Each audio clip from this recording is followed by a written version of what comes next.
नमस्कार welcome our channel टुनलिपि smile. आज आम सप्तम श्रेणी गणित प्रकाश बही फास्ट चैप्टर आम चारिपटे थी बड़ संख्या विषय रही जो पेज 20 निजे कर देख 1 रु 14 नंबर पर्यंत सबु प्रश्नर समाधान अति सहज एवं सरल भाव बुझाइबी। यह सहित सब क्वेश्चन मत समाधान करमी। पिला माने भिडियो को संपूर्ण देखिबो, निजे करने बुझिकी चेष्टा कर न बुझिपारे मत कमेंट कर जन। या पूर्व आम जो विषय भित्तिक जो थी 1.1 1.2 1.6 पर्यंत मुझार समस्त प्रश्न समाधान अन्य वीडियो सब प्रस्तुत कर अपलोड कर सारी। जो मैंने न देखीच मुझार लिंक यही वीडियोर डिस्क्रिप्शन में देदेवी, क्लिक कर देखिपारे पे। प्रथम रही 1 नंबर निजे कर देख 0 रु 9 पर्यंत अंक गुड़िक केवल थरे मात्र व्यवहार करी आउ ब्राकेट रोचे प्रथम अंक जीरो हो शून्य हो पार ना। गोटे 10 अंक विशिष्ट संख्या गठन कर और लेख जहाँ ए तो 5 बृहत्तम गुणितक हो बी तो क्षुद्रतम युग्म संख्या। देख 0 रु 9 केतरा संख्या जान पिला माने 0 को लगेला माने 9 पर 10 टी संख्या हम 10 टी संख्या को लेकिन आम एपरी संख्या गढ़ा जहाँकि 5 बृहत्तम गुणितक हो। पिला माने संख्या को बड़ू सान क्रम सजाइबे। देख 0 रु 9 पर्यंत सब बड़ संख्या क्या 9 तापर को 8 तापर को 7 एमती कौन हो बड़ू सान सजेकी आनिबा। आनला पर संख्या करवा तापर कौन हो बुझे दूसरी। देख पे 0 रु 9 पर्यंत संख्या मान अध मान बड़ू सान कौन बड़ 9 8 7 6 5 4 3 2 1 0। तो संख्या के कमा संख्या को कमा से उठेदेवा पाइजा कौन एत संख्या 10 अंक विशिष्ट संख्या पाईगले। प्रथम प्रश्न रही ए 5 गुणितक संख्यार एक घरे देख 5 गुणितक अर्थ 5 द्वारा कर 5 व्यस्त हो जो संख्यार डाण पटे 0 कि 5 थाए 5 व्यस्त पढ़ी आस 3 क्लास पढ़ी पढ़ी आम कौन कर बर्तमान ताले ये देख ये डाण पटे अच्छी कौन 0 अच्छी संख्यार किसी दरकार ना खाली केवल ये जो संख्या जो अच्छी से लिखिदबा। एवं आम भारतीय जो लेखनी प्रणाली 3टा छाड़ी कमा 2टा दीदा कर देदेवा सरला। तो 5 बृहत्तम गुणितक हूँ संख्या पढ़िया किसी दरकार ना खाली ये लिख डाण पटे 0 रही 5 थे 5 बड़ू सान में लिखिं सानटा 10 ये संख्याटा पूरा ठीक अच्छे यहाँ ही तार आंसर। बी नंबर रही कौन क्षुद्रतम युग्म संख्या। पिला माने देख क्षुद्रतम युग्म संख्या अर्थ आगे 10टा संख्या को सान करवा 10टा संख्या को सबुठ सान है 0। देख ये जो संख्या सब रखाई सब सब सान है 0 शून्य स्टार्ट करवा आगे 0 1 2 बाम पटर 0 तो मूल्य रहा 10 अंक हो पार ना से ब्राकेट दे 0 को आम प्रथम लिखा ना प्रथम कौन लिखिदेवा तापर सान संख्या हूँ 1 आम 1 लिखी तापर 0 दबा। देख ये लिखी भला पे देख 0 रु 9 पर्यंत संख्या मानकर ऊर्ध्वक्रम ऊर्ध्व मान सान रु बढ़ी बढ़िका जीव सब सान है कि आमर आगे सजेदेले संख्या 0 1 2 3 4 5 एमती कौन हो सान रु बड़ 7 8 9 तापर क्षुद्र संख्या किए हम देख 0 तो बाम पटे रही प्रथम 1 देले 0 2 3 4 5 6 7 8 9 से क्षुद्रतम युग्म संख्या अर्थ जो संख्यार एक घरे 0 थी 2 थी 4 थी 6 थी 8 थी यहाँ आमर है युग्म संख्या। किंतु ये सान संख्या गढ़ी सान संख्या 0 1 0 2 आनीपर ना ये कौन ये संख्या आम बाछा 8 और 9 अच्छी 9टा तो एक घरे थे युग्म हो ना बाध्य कौन कर ये अदल बदल करदे 8टा को ये नहीं आसवा 9टा ऊपर नहीं आसवा नहीं आसले 9 10 घर नहीं आसले और 8 को 1 यहाँ आम युग्म संख्या। अतएव क्षुद्रतम युग्म संख्या है एति कमा दे लिख दे पार 3टा छाड़ी तो 2टा तो 2टा बुझीगला। ताले ए बी कंप्लीट। 2 नंबर रही देख पे 10,30,285 संख्या को अक्षर 10,30,285 देखा जाए। ये 8 अक्षर गणब 1 2 3 4 5 6 7 8 7 ये 3 है 10 तापर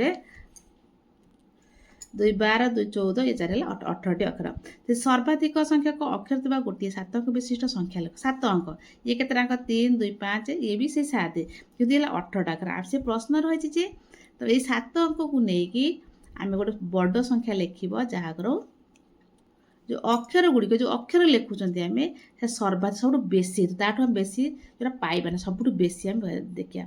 ପ୍ରଥମେ କ'ଣ କରିବା ଆମେ ତ 1ରୁ ଯେଉଁ 100 ଭିତରେ ଅଛି ସବୁ ବଡ଼ ବଡ଼ 1 2ଟା ଅକ୍ଷର ମନେକର 14 ଦେଖ ଆମେ ଲେଖିଲେ 14 14 1 2 3ଟା କିନ୍ତୁ ଲେଖିଦେଲେ 31 31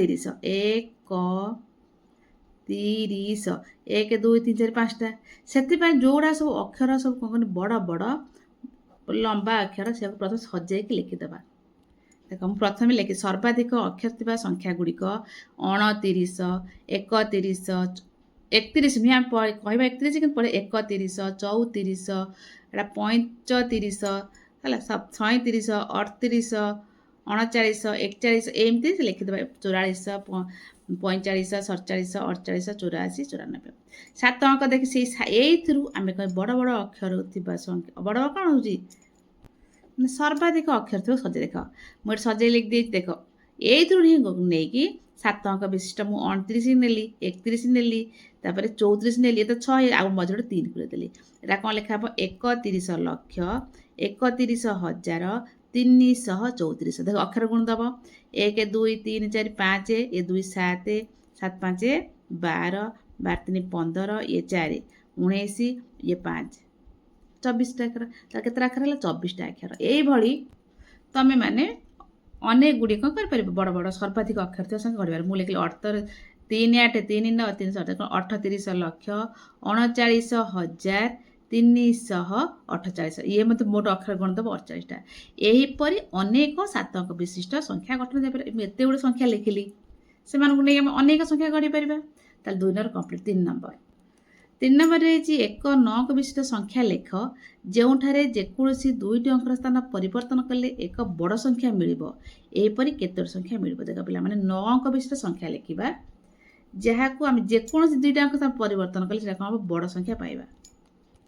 ଆମେ ପ୍ରଥମେ କ'ଣ କରିବା ନା ଯେଉଁ 9 ଅଙ୍କ ବିଶିଷ୍ଟ ସଂଖ୍ୟା ସାନରୁ ବଡ଼ କରି ଲେଖିଦେବା। ଦେଖ ସାନ ହେଲା ମାନେ ଶୂନ ତ ରହିବନି 1 ତାପରେ 2 3 4 5 9ଟା ନେଇକି ଲେଖିଦେବ। ଲେଖି ସାରିଲା ପରେ କେଉଁ ସ୍ଥାନକୁ ବଦଳିଲେ ବଡ଼ ସଂଖ୍ୟା ହେବ ମୁଁ ଲେଖିଦେଇଛି। ଦେଖ ପ୍ରଥମେ ସଂଖ୍ୟାଟି ଯଥାସମ୍ଭବ କ୍ଷୁଦ୍ରତମ ସଂଖ୍ୟା ହେବା ଆବଶ୍ୟକ। ଦେଖ ସଂଖ୍ୟା ଲେଖା ମନେକ ସଂଖ୍ୟାଟି 1 2 3 4 5 6 7 8 9 ଏ କମା ଦେଇକି ଲେଖିବା ଏଠି ଗୋଟେ କମା ଏଠି ଗୋଟେ କମା ଏଠି ତ ଏଇଟା କ'ଣ ହେବ 12,34,56,799। ଯଦି ଦେଖ ଏଇଠି ଅଛି ସବୁଠୁ ସାନ 1 ଏଇଠି ଅଛି 9 ଏଇଟା 9ଟା ଏପଟକୁ ନେଇ ଆସିବା ବାମପଟର ସଂଖ୍ୟା ଯେତେ ବଡ଼ ହେବ ସେ ସଂଖ୍ୟାଟା ସେତେ ବଡ଼ ହେବ। ତାହେଲେ ଆମେ କ'ଣ କରିବା ନା 1 ଜାଗାରେ 9 ଲେଖିଦେବା 9 ଜାଗାରେ 1 ଲେଖିଦେବା। ଯଦି 1 ଓ 9 ସ୍ଥାନ ବିନିମୟ କରିବା ତେବେ ସଂଖ୍ୟାଟି କେତେ ହେଇଯିବ ଦେଖ 9ଟା ଏପଟକୁ ନେଇ ଆସିଲେ 9 ରଖିଦେଲେ ଯାହା ସବୁ ରଖିଦେଲେ 1ଟା ଖାଲି ଆମେ ରଖିଦେଲେ ଏକ ଘରକୁ ରଖିଦେଲେ ବୁଝିଗଲା। ବର୍ତ୍ତମାନ ଯାହା ମୂଳ ସଂଖ୍ୟାଠାରୁ ବହୁତ ବଡ଼ ହେଇଗଲା ଏକକ ସ୍ଥାନ ଅଙ୍କ 1କୁ ଅନ୍ୟ ଯେକୌଣସି ଅଙ୍କ ସହ ସ୍ଥାନ ବିନିମୟ କଲେ ଆମେ ମୂଳ ସଂଖ୍ୟା ଠାରୁ ବଡ଼ ସଂଖ୍ୟା ପାଇବା। ମୂଳ ସଂଖ୍ୟା ଥିଲା ଆମେ ଦେଖ ଏଇଟା ଏତିକି 12,34,56,000 ଏତିକି ତାକୁ ଯଦି ଆମେ 9 ନେଇ ଆସିଲେ ହେଇଗଲା କେତେ ଆମର 92 ଗୋଟି ହେଇଯିବ। ଯଦି 8 ନେଇ ଆସିବ ଇଏ ଗୋଟେ ବଡ଼ ସଂଖ୍ୟା 8 ଠାରୁ ବଡ଼ ହେବ ଏଠି 7 ଏଠି ଲେଖିଦେଇକି ଏଠି ସବୁ ଲେଖିଦେବା ଇଏ ବି ବଡ଼ ସଂଖ୍ୟା ହେଇଯିବ। ସେଥିପାଇଁ ଏକ ସ୍ଥାନରେ ଅନ୍ୟ ଯେକୌଣସି ବଡ଼ ସଂଖ୍ୟା ବିନିମୟ କଲେ ବା ଏପଟ ସେପଟ କଲେ ଆମେ ଏଇ ମୂଳ ସଂଖ୍ୟା ଠାରୁ ବଡ଼ ପାଇବା। ଏପରେ 4 ନମ୍ବରରେ ଦେଖ ପିଲାମାନେ 1 2 3 4 5 ପୁଣି 1 2 3 4 5 1 2 3 4 5 ପୁଣି 1 2 3 4 5 ଏମିତି ସଂଖ୍ୟାକୁ 10ଟି ଅଙ୍କ କାଟିଦେବ। ଏଇଟା ଅଛି ଟୋଟାଲ ଉପରେ 20ଟି ଅଙ୍କ ତା ଏଇ 10ଟି କାଟିଦେବ। କେଉଁଠି 10ଟା କାଟିବ କିପରି ନା ଯାହାଦ୍ୱାରା ଅବଶିଷ୍ଟ ସଂଖ୍ୟାଟି ଯଥାସମ୍ଭବ ବଡ଼ ଏମିତି ସଂଖ୍ୟା ସବୁ କାଟିବ କେଉଁ ସଂଖ୍ୟାକୁ ଯାହା ବଳିବ ଯେଉଁ 10ଟା କାଟିଦେଲା ପରେ ଯାହା ସେଟା ବଡ଼ ସଂଖ୍ୟା ହେଇଥାଏ ସବୁଠୁ ବଡ଼ ସଂଖ୍ୟା ଏଇ ସଂଖ୍ୟା ମାନଙ୍କରୁ ବଡ଼ ସଂଖ୍ୟା ହେଇଥିବ।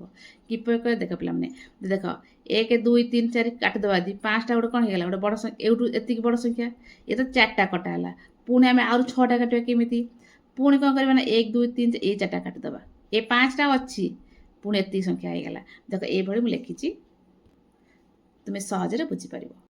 ଦେଖ ପିଲାମାନେ ସଂଖ୍ୟାଟି ଏତିକି ଅଛି କ'ଣ ଦେଖ 1 2 3 4 5 1 2 3 4 5 1 2 3 4 5 ମୁଁ ଟିକେ ଛଡ଼ା କଲି ବୁଝିବା ପାଇଁ।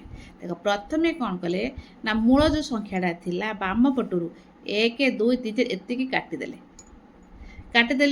କେତେ 4ଟି ଅଙ୍କ କାଟିଦେଲେ ସଂଖ୍ୟାଟି କେତେ ହେବ ଏତିକି କଟିଗଲା ଏଉଠୁ ଆମର ରହିଲା ଏତିକିରୁ ରହିଲା ଯାହା ଯାହା ଲେଖିଦେଲେ 5 ତାପରେ 1 2 3 ଯାହା ଯାହା ସେଇ ସଂଖ୍ୟାଟା ଲେଖିଦେଲେ।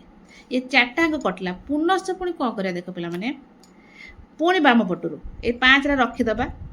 ପୁଣି 1 2 3 4 ଯେଉଁ ରହିଛି ତାକୁ କାଟିଦେବା। ଏ 5ଟା ରଖିବା, 1 2 3 4 କାଟିଦେବା। ଦେଖ 5କୁ ବାଦ ଦେଇ ପୁଣି 1 2 3 4 କାଟିଦେଲେ ପୁଣି କ'ଣ ପାଇବା ଦେଖ 5କୁ 5 ଅଛି, ଏଇଟା ଏ 4ଟା କଟିଗଲା ହେଲା। ଏଉ 5ଟା ରହିଲା, 5 5 ଏଇଠି ଯାହା ଅଛି ଆମେ ସେ ଲେଖିଦେଲେ। ବୁଝିଗଲା?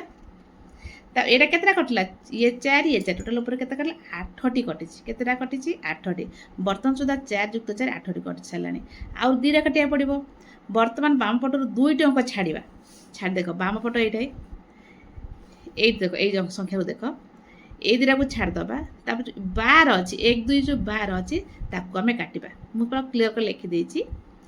ବାମ ପଟରୁ 2ଟି ଅଙ୍କ ଛାଡ଼ି ক্ষুদ্রতম সংখ্যা 1 2 को काटिदेले अवशिष्ट संख्या पाइबा। देख एतिकी छाड़देले 5 5 अच्छी ए दुटा को काटिदेबा आ रहा जी 3 4 5 1 2 3 4 5 यही सब बड़ संख्या।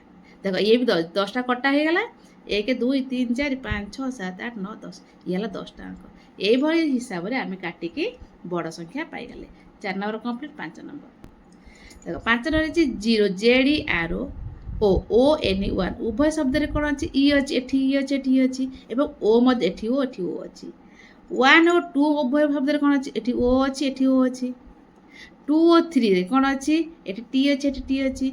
कोनोसी इंग्रजी अक्षर समान न थाई दुईटी क्रमिक बा इंग्रजी बनान निर्णय करिया पई तुमु केते पर्यंत गणिबा को पड़िबो। पिला माने हम क्लियर कर लिखि देछि, भलाई बुझे देछि, देखो एवं बुझ। देख पे ये शब्द 0 1 ई ओ अच्छी देखते 1 और 2 भर ओ अच्छी बहुत दे 2 और 3 मध्य टी अच्छी। देख 3 और 4 मध्य कौन रही आर अच्छी।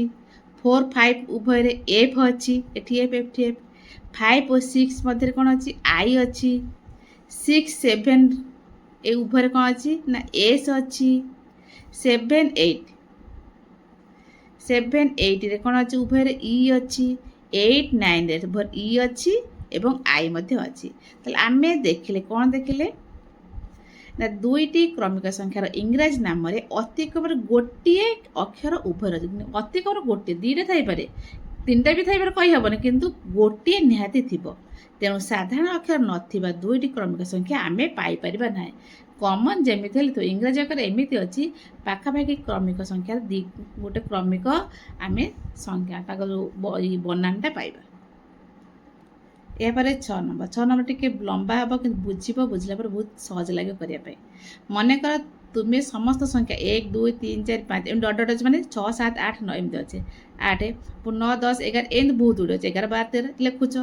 तुम्हें लिखि दशम अंकटी हूँ 1 एवं एकादश अंकटी देख यहाँ कौन हो 9 तब 10 10 कौन हो 1 0 10 किंतु अंक यदि गणिबा 1टा है दशम तापर एटा 0टा है 11 एटा 11टा है एटा 12 अंक एटा 13 अंक एटा संख्या किंतु अंक यदि गणिबा कि एटा है कौन 10 एटा 11 एटा 12 एटा 13 यदि आउ गोटे 13 लिखिदेबा 9 गणिदेले देख एटा है कौन 10 अंक एटा 11 अंक एटा 12 अंक एटा 13 अंक एटा 14 अंक एटा 12 14 एटा 15 अंक एटा दुईटा अंक एटा गोटे 13 गोटे संख्या है पारे किंतु अंक केटा दुईटा।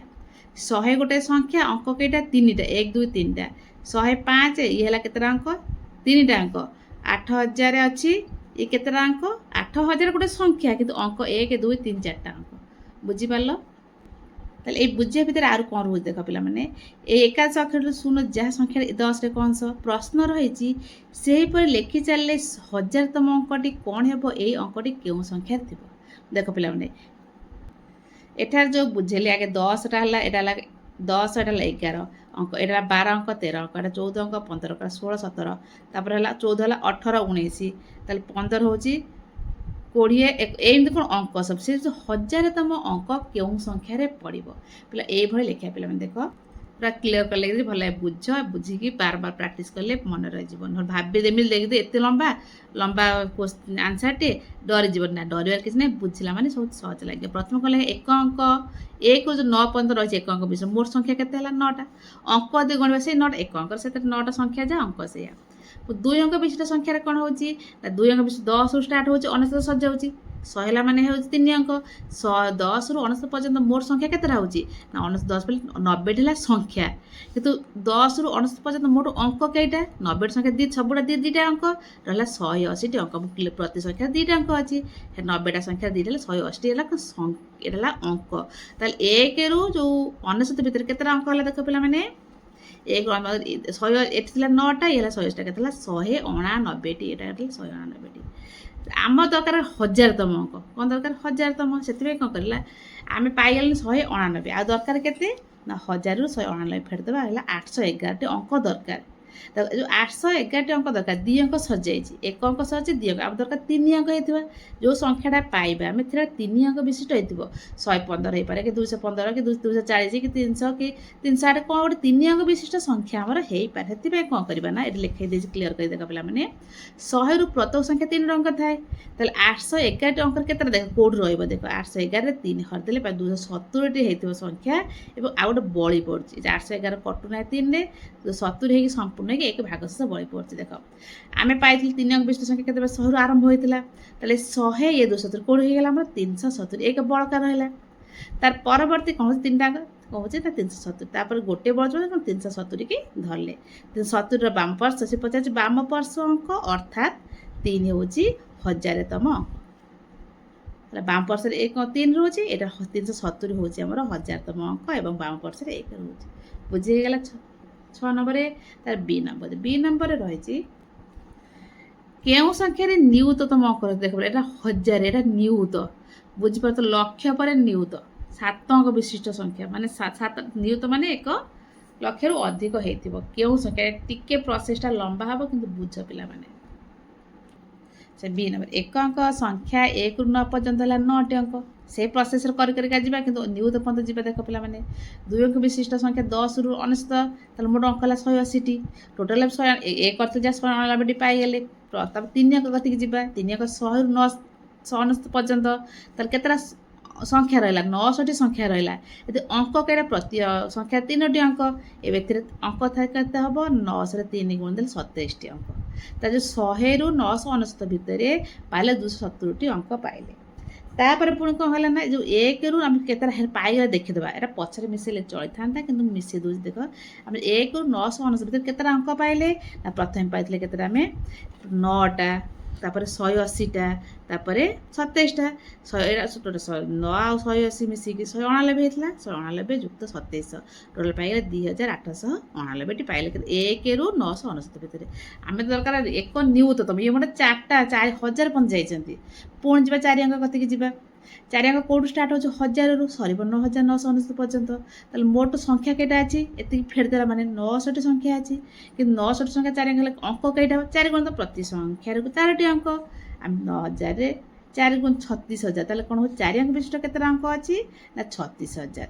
ଆଗରୁ ପାଇଥିଲେ କେତେ 1ରୁ 999 2889, ପୁଣି ମିଶାଇ ଦେଲେ ଏ ପାଇଲେ 38889। ଦେଖ ଆମର 1 ନିୟୁତ ଦରକାର, ଏପର୍ଯ୍ୟନ୍ତ ଏତିକି 38000 ପର୍ଯ୍ୟନ୍ତ ଯାଇଛନ୍ତି। ପୁଣି 5 ଅଙ୍କ କତିକି ଯିବା, 5 ଅଙ୍କ ଥିବା କେତେ ଷ୍ଟାର୍ଟ ହେବ ନା 10000ରୁ 999 ପର୍ଯ୍ୟନ୍ତ, ତା ଫେରିଦେଲେ କେତେ ପାଇବା 90000ଟି ସଂଖ୍ୟା ଅଛି, ଅଙ୍କ କେତେଟା 5 ଅଙ୍କ ବିଶିଷ୍ଟ 5 ଗୁଣ ଦେବା 4,50,000। ଆଗରୁ ଏତିକି ଅଙ୍କ ପାଇଥିଲେ, ପୁଣି କ'ଣ କଲେ ପୁଣି ମିଶାଇ ଦେଲେ, ପାଇଗଲେ କେତେ ହେଲା ନା 4,88,890, 38,890ରେ ଏତି 4,50,000 ମିଶାଇଲେ ପଡ଼ିଲେ ଆମେ କ'ଣ କରୁଛନ୍ତି ଆମେ ମିଶିବା, ଦେଖିବା କେତେ ଆମର ନିୟୁତତମ ପର୍ଯ୍ୟନ୍ତ ଯାଇପାରୁଛ, ଯିବା କେତେ ସମୟ ଲାଗିବ। ଏଇଟା 4,88,890। ତାହେଲେ ଏଇଟା 4 ଲକ୍ଷ ଆମ ଦରକାର ନିୟୁତ, ସେଥିପାଇଁ 5 ଅଙ୍କ ପରେ 6 ଅଙ୍କ କତିକି ଯିବାକୁ ପଡ଼ିବ। ଦେଖ ପିଲାମାନେ ଏବେ ଆମେ 6 ଅଙ୍କ ବିଶିଷ୍ଟ ସଂଖ୍ୟାରେ ଅଛେ, ଆଉ ଅଙ୍କ ଦରକାର କେତେ 1 ନିୟୁତ। ଦେଖ 1 ନିୟୁତରେ ଆମେ କ'ଣ କଲେ, ଏଇଟା 6ଟା ଅଙ୍କ, 4 ଲକ୍ଷ ମାନେ କ'ଣ ହେଉଛି 6ଟା ଅଙ୍କ, 1 2 3 4 5 6ଟା ଅଙ୍କ ଫେରିଦେଲେ ଆଉ କେତେ ରହିଲା ଆମେ ଦେଖ 1 ଲକ୍ଷରୁ ଏତିକି ଫେରିଦେଲା ପରେ ପାଇଲେ ଆମେ 5,11,111, ଏତିକି ଅଙ୍କ ବାକି ଅଛି। ଏତିକି ଅଙ୍କ ବାକି ହେଲା ମାନେ ଆମେ କ'ଣ କରିବା 6 ଅଙ୍କ ଦେଖ କେତେଟା ଇଏ ଅଛି। ଦେଖ ପିଲାମାନେ ଏତିକି ଅଙ୍କ ଯଦି ଦରକାର ଅଛି, ତାହେଲେ ଏତିକିରେ କେତେଟା ସଂଖ୍ୟା ପାଉଛନ୍ତି, ଦେଖ ଏତିକିରେ କେତେଟା ସଂଖ୍ୟା ଦରକାର, 6 ଅଙ୍କ 5 ଅଙ୍କ ପଳେଇଛନ୍ତି, 6 ଅଙ୍କ 6ରେ ହରିଦେଲେ ଆଉ ଏତିକିଟା କ'ଣ ପୁରା ଦରକାର 85,165, କ'ଣ ଏତିକିଟି ସଂଖ୍ୟା ଦରକାର, ଏତିକି ଗୋଟେ ପଳଉଛି, ଏତିକିଟା ସଂଖ୍ୟା ହେଲେ ଆମେ 1 ନିୟୁତତମ ଅଙ୍କ ପାଖରେ ପହଞ୍ଚିବା। ଦେଖ ପିଲାମାନେ ତା ନ୍ୟୁନତମ ଅଙ୍କ ହେବ 85,185ତମ ସଂଖ୍ୟାର ବାମ ବର୍ଷରୁ ଏକମ ଅଙ୍କଟି ହେଉଛି ଦେଖ 85,185ତମ ଅଙ୍କ 6 ଅଙ୍କ ସଂଖ୍ୟା। ତାହେଲେ ଆମେ କ'ଣ କରିବା ନା ଏକ ନିୟୁତରୁ 85,186 ମାଇନସ୍ କଲେ ବଳି ପଡ଼ୁଛି ଯେଉଁଟା, ତାହେଲେ କେତେ ପାଇଲେ 1,85,185 ଏତିକି ଅଙ୍କରେ ଆମେ ଯେଉଁ ଏକ ନିୟୁତମ ଅଙ୍କ ପାଖକୁ ଗଲେ ଆମେ ସଂଖ୍ୟା କେତେ ପାଇବା ନା 1,85,185। ଦେଖ ନିୟୁତମ ଅଙ୍କଟା ଏତିକି ପାଇଗଲେ ସେଟା ଖାଲି ଏକମ ଅଙ୍କ ଦୁଇ ଅଙ୍କ ଦେଇନାହିଁ ଖାଲି, ତେଣୁ ନିୟୁତମ ଅଙ୍କଟି ହେଉଛି 1,85,185ରେ ରହିବ। ବୁଝିଗଲା? ସି ନମ୍ବର ଏଇଟା କ'ଣ ହେଉଛି ପୁରା ଗଲେ 5 ଅଙ୍କ ଯାଇକି 6 ଅଙ୍କ ପାଖରେ ଯାଇକି ପାଇଲେ। ये 6टा अंक देखो 1 2 3 4 5 6 अंक पाइले यदि आगे एक न्यूनतम अंक पाई यही संख्याटा दरकार। या पर रही सी तुम्हें केते बेले अंक 5 को 5000 थर लिखुथबो देख 5 जन पढ़छन 1 2 3 4 5 पुणी आउ तने 15 रे अछि 25 रे अछि 35 रे अछि एमती 35 45 एमती 5000 थर कत लिखिथबो 5 को संख्या रे ये भी से स्टेप बाय स्टेप करिया पड़े देखियो 1 रे 1 रु 100 भीतर केतरा अछि 100 रु 200 भीतर केते अछि 200 300 भीतर केते अछि एमती स्टेप बाय स्टेप कर के जिबा एवं मन रखबा के केतरा अछि बोली के मन रखबा। देखो एक अंक केतरा अछि 1 रु 9 भीतर गोटे अछि एक थर अछि 2 अंक 10 रु स्टार्ट 10 11 भीतर केतरा अछि मन रखिबो केतरा 10 युक्त 9 देख 10 9 कोन पय लिखा हला हम जो 15 25 35 45 एला 9टा आ जो 50 देख गोटे 50 रे 5 पाइले 51 रे 5 पाइले 52 रे 5 पाइले 53 54 55 रे 2टा 5 पाइले देख सेठी हमर कोन हो ना 10टा हो जाउची 10 न हला 19 थर ताले हमर 10 रु 19 भीतर 19 थर 5 पाइबा एटा मन रखबो ताले मोट हेला 20 थर ताले 1 रु 100 भीतर 5 20 थर पाइ देखिए कहबो 100 भीतर केते थर 5 आसे 20 थर सबु संख्या 20 थर प्राय आसे 9 भी 20 थर आसीबो 8 भी सबुड़ा 20 थर ही आसे प्रश्न आस्ते प्राय 1 रु 100 भीतर केतेटा 8 आसीबो से मध्य से 20 थर आसीबो से किंतु रही 5000 थर जिबा ए तो 20 थर मटे पाइलेनी देख पुनश्च 3 अंक संख्या 100 रु 999 केतेटा पाइबा देख पिला माने 20 गुणन 100 युक्त 100 एला सूत्र मन रखतो केते हला 20 200 युक्त 80 280 थर ताले आमे कोन करबा ना 100 रु 999 भितरे 280 थर आमे पाउछती 5 280 थर 5 तापर एला टोटल आगुर पाइले 20 एला 280 300 थर 1 रु 999 भितर 300 थर 5 पाइले पुणी कोन कला हम तो 5000 थर दरकार नै तो 300 थर पाइछन मोटे पुणी 4 अंक कति जे 4 अंक हला 1000 रु 9999 एथिरे 5 आसो मन रखबो 3700 थर के थर एटा कले मन रखबो 3700 थर एति बाय 280 एला 3700 केते हमर हेला 4000 हम 4000 केते 9999 भितरे हम 4000 थर 5 पैसा लेनी हमर आ दरकार केते 1000 थर 5000 दरकार 4000 पैसा ले 5 का भीतर 9999 भितरे आ 1000 थर 5 दरकार हेला 5 अंक कति जे 5 अंक हला के 10000 रु 10999 न माने 19999 जिबा नै 10999 भितरे केते रहबो देखा पिला माने एटा को स्टेप बाय स्टेप करिया पड़े प्रथमे 10000 रु 10999 भितरे जो हम 100 रोजी माने 10005 10015 10025 एम 100 भीतर आसीबा केते थर पिला माने 100 थर आसीबा केते थर आसीबा 100 थर पूरी कोन आसीबो देखो शतक स्थान रे 5 आसी मतलब दशक स्थान रे मध्ये से मध्ये 100 थर केते आसीबो देखो एकक स्थान पय आसीबो 100 थर दशक स्थान पय आसीबो 100 थर शतक स्थान रे मध्ये जेमिति हला 10500 10000 500 5 10000 एमदी केते थर आसीबो सी बेसी 100 थर टोटल 100 100 100 तीनटा हमर कोन होची ना 300 हेला मन रखे एका थर लिखि देछि 300 4300 मिसी गेला 4300 थर 5 अंक पाई गेले ताले हम एति की पाइलेनी 5 किंतु हम दरकार केते देखो पिला माने वर्तमान 11000 रु 11999 भितर 5 आसीबो 300 थर ये हिसाब है करा है 300 थर मोर थर केते हे गेला 4300 ये 300 केते हला 4600 थर आम दरकार 5000 आउरी 400 दरकार पुणी से परी 12000 रु 12999 मध्ये आसी पुणी 300 थर आसीबो ये हितला 46 100 बा 4600 येला मिसी 300 4900 येला आउर 100 दरकार 5000 पई सेति पे कोन करबा ना 13,000 ରୁ 13,900 ଭିତରେ ଆସିବ କେତେ ଥର? ଇଏ ମଧ୍ୟ ଆସିବ 100 ଥର। ତାହେଲେ ମୋଟ ହେଲା 49 ଯୁକ୍ତ 100 ହେଇଗଲା 5,000 ଥର।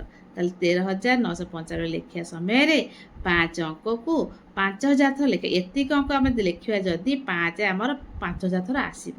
ବୁଝିପାରିଲେ? ଲମ୍ବା ହେଲେ ମଧ୍ୟ ବହୁତ ସହଜ, ଟିକେ ମନେ ରଖିବ ଷ୍ଟେପ୍ ବାଇ ଷ୍ଟେପ୍, ଆଉ ପ୍ରାକ୍ଟିସ୍ କଲେ ମନେ ରହିଯିବ। ଏଇଟା ଟିକେ ବେଶୀ ଲମ୍ବା ଥିଲା, ତାପରେ ବି ସହଜ ସବୁ ପାଇଯିବ।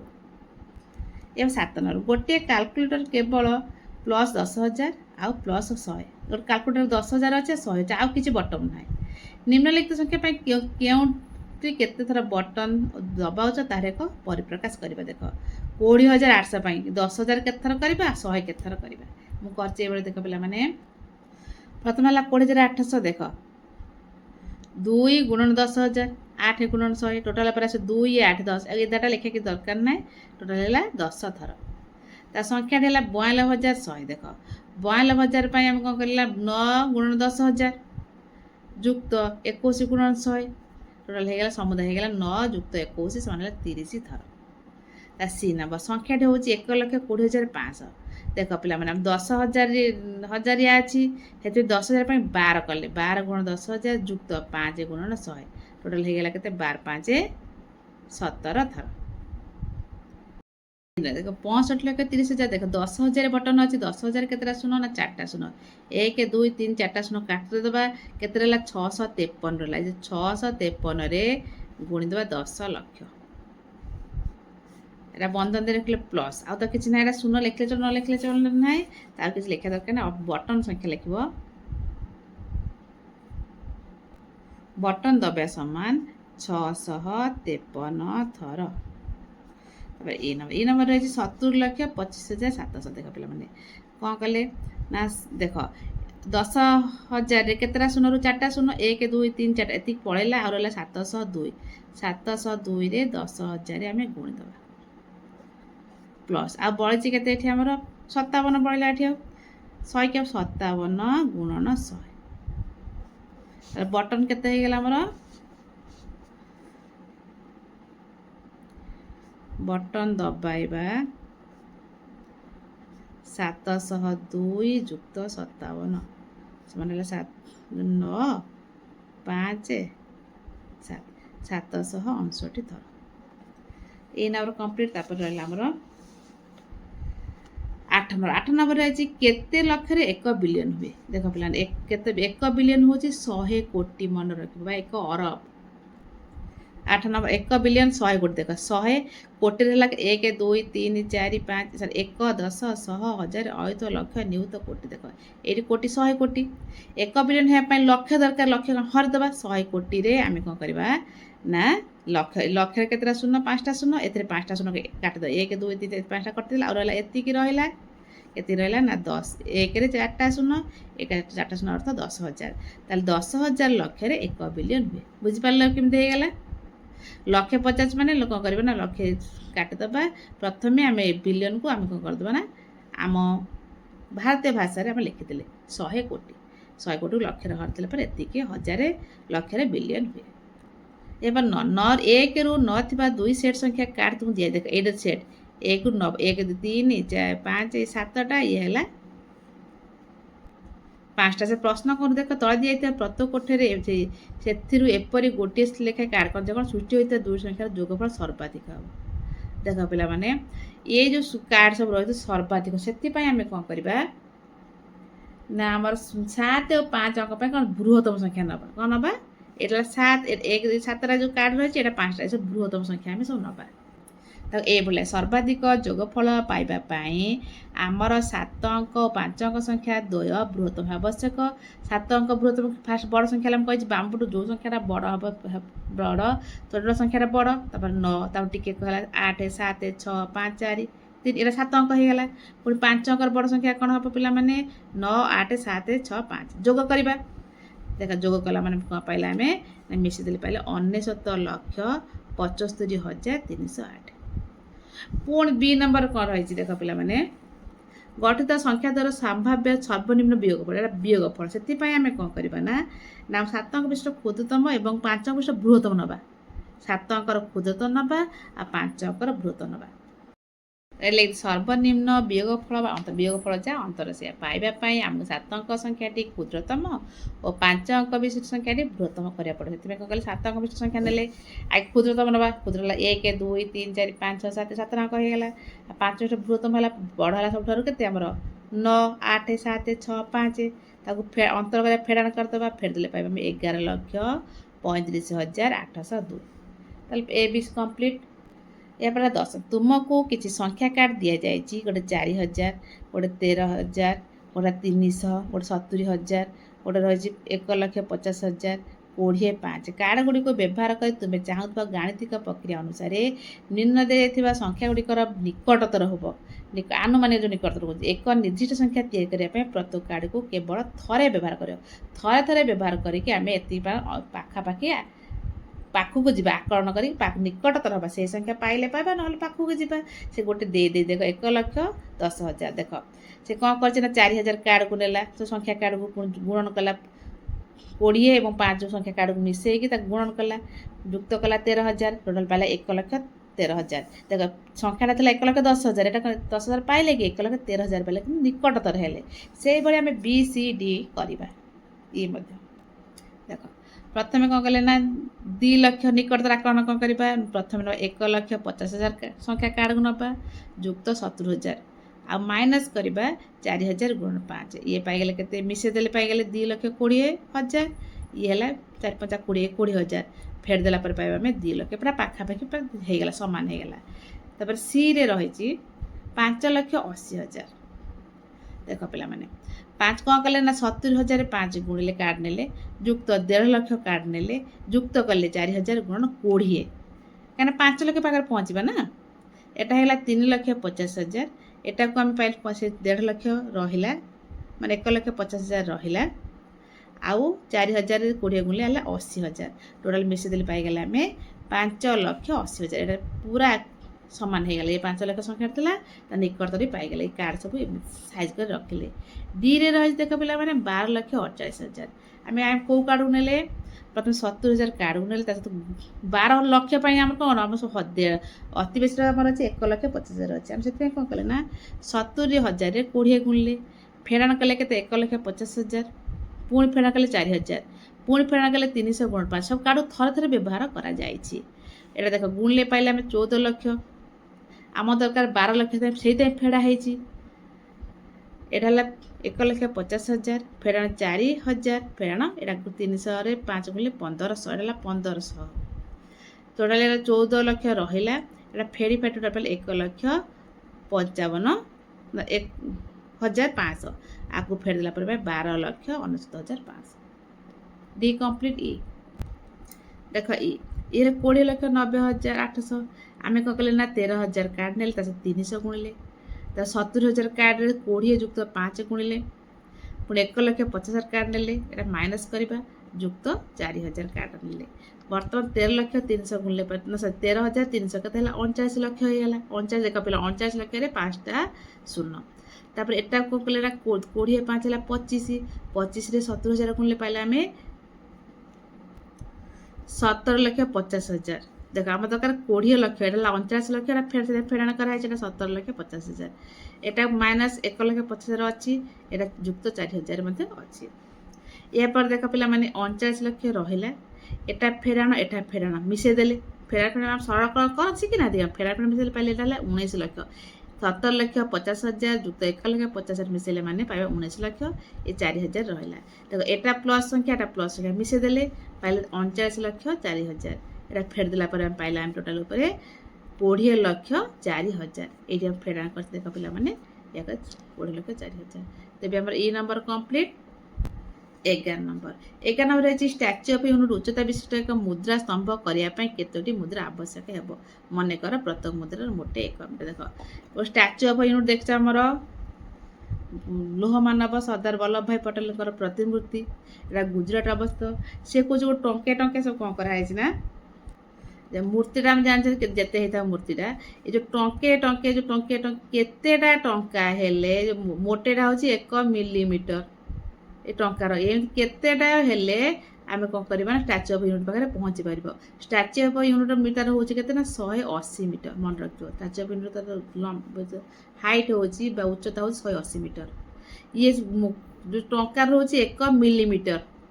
1 मीटर केते मिलीमीटर जान पे मैंने 1000 मिलीमीटर। 1000 मिलीमीटर में केते हम ये धारा कर लिखी पे देख 11 नंबर प्रश्न अनुसार कौन रही एक मुद्रार मोटे उच्चता 1 मिलीमीटर।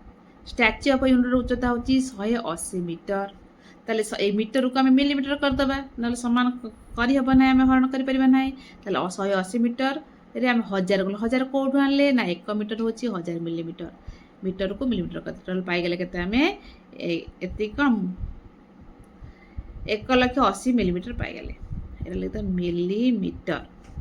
ताला मुद्रा दरकार मुद्रा है 1,80,000 रे आम मुद्रार मोटा हूँ 1 हला माने एति पाईगले एति मुद्रा एटा थिला मिलीमीटर माने तार जो येटा हाइटा आम 1 मिलीमीटर हला माने एतिटा मुद्रा पाईगले अतएव 1,80,000 मुद्रा दरकार बुझीगला।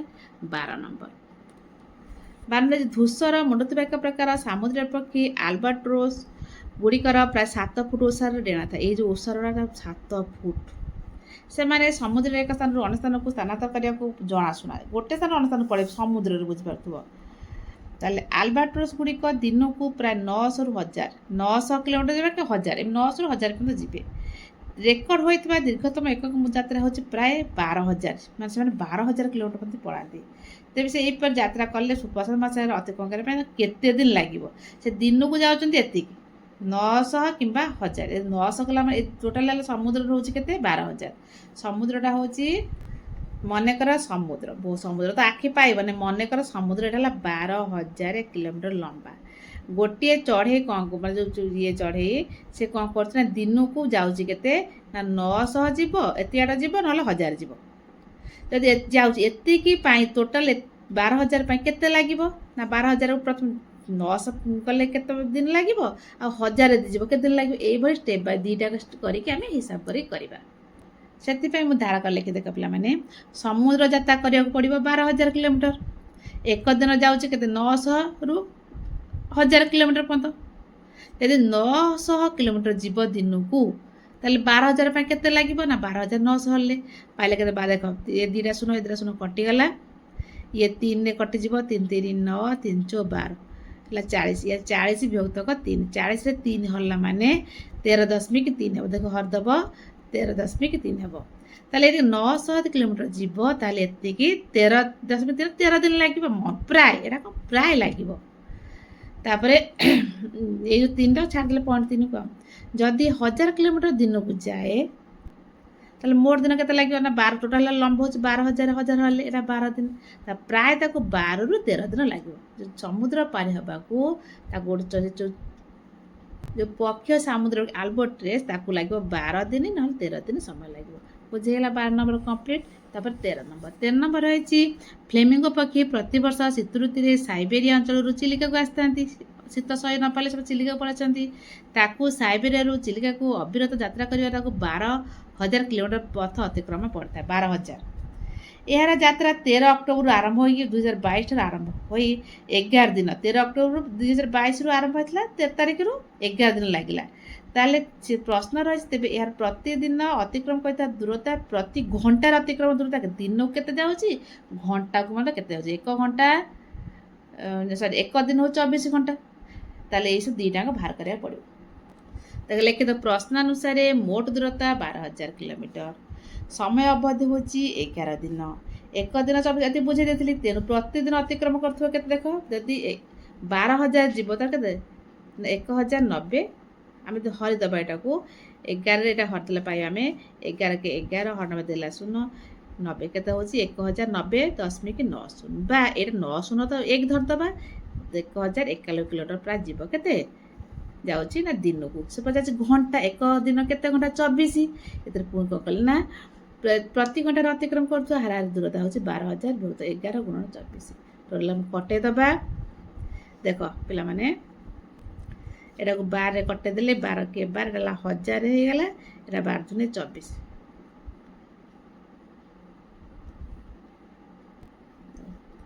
लगला 22 1000 विभक्त 22 आम कौन करवा ना कटेदेले पाइबा आमे देख 1000 रे 22 हरिबा 22 22 बेसी आज 22 चु 28 आम जानते फेरला माने 10 रु 8 गले 2 एटी अछि 9 रहला 1 12 एटा ओल्हेले 22 5 22 माने 110 फेरले पाइले 10 एबे कोन करे 10 ही पके दबा 10 पेला गोटे शून्य बसई पारिया पुणी 22 चो पुणी सेमती एक रेकर्ड आसीज 88 पुणी फेरले पाइबा 12 शून्य पुणी एक 45.45 एमती पढ़ी पढ़िका चलती 45.45 किलोमीटर बा 45 किलोमीटर बुझीगला आमर 13 नंबर कम्प्लीट 14 नंबर रही पे देख शंख चिल पक्षी भूमि स्तर रु 45 रु 60 बा 6000 मीटर पर्यंत उड़ी पारती ये जो चढ़ईटा तापर रही देवमाली पर्वत हूँ एतिकी उड़ाजाहाज जाऊँगी एवं सोमु कोठा रोचे केते गुण बड़ देख पे गोटे मन भूमि माटी गोटे शंख चिल पक्षी कौन करना ये भूमि उपरू से प्राय केते किलोमीटर उत्तर दौर ना 45 रु 6000 देख एवं यहाँ मन कर 4500 बा 4500 कि 6000 एति उड़ी पारे आ ऊपर उड़ी पारे सी रही प्रश्न रोचे देवमाली उच्चता रोचे एति ना 1672 माने एति हाइट हम जी शंखचिल जाऊँ केते गुण अधिक हो देवमाली पर्वतर केते गुण अधिक उच्चार उड़ूँ गोटे पॉइंट सेकेंड पॉइंट हूँ जे गोटे उड़ाजाहाज 10,000 एरा 1600 मैंने 10,000 मैंने हम ये तो कौन हो प्रथम एटा केते कौन हो आउ गोटे स्टेप एटा आउ गोटे टू देख एम करदे देख एठारे कौन दत्त अच्छी सोमु कोठाघर उच्चता 40 मीटर शंखचिल उड़ियार बेग उच्चता हूँ 4500 रु 6000 स्वप्न बेग 4500 जाऊँ कौन करवा ना 40 रे आम कौन करवा सोमर कोठघर हूँ 40 हो ताले एक हरदेला मैंने पाइबा आम 112.5 गुण सर्वाधिक बेगर उड़े 6000 जाऊँगी आम कौन करें ना 40 हरदेले पाइले आम 150 गुण ताले शंखचिल उड़िया उच्चता हूँ सोमु कोठा जो घर प्राय 112 रु 150 गुण पुनः देवमाली पर्वत उच्चता देव 1672 बर्तमान को सोमुर घर के पढ़ी आम पूर्व फास्ट चैप्टर रे 1672 40 हरदेले कटेदेले पाइबा 41.8 गुण देवमाली पर्वत सोमुर कोठाघर प्राय 41.8 अर्थ जहाँ आम आनुमानिक 42 बोली धरिबा तापर उड़ाजाहाज कथा भाव देख उड़ाजाहाज के उच्चता 10,000 रु 12,800 10,000 करवा आम ताले सोमुर घर 10,040 हरदेले पाइले 250 गुण सर्वाधिक जाऊँ 12,800 सर्वाधिक उच्चता हिसाब समान 12,800 40 हेल्ले पाइले 320 गुण अतएव उड़ाजाहाज उड़ार उच्चता सोमु कोठाघर प्राय 250 गुण रु 320 गुण बर्तमान 14 नंबर कम्प्लीट हो गला यह सहित आमर सप्तम श्रेणी गणित प्रकाश पर प्रथम चैप्टर जो 20-21 पे संपूर्ण समाधान हो गला वीडियो केवल मतामत दब भल लाइक सब्सक्राइब करते सब्सक्राइब रहुछि जय जगन्नाथ।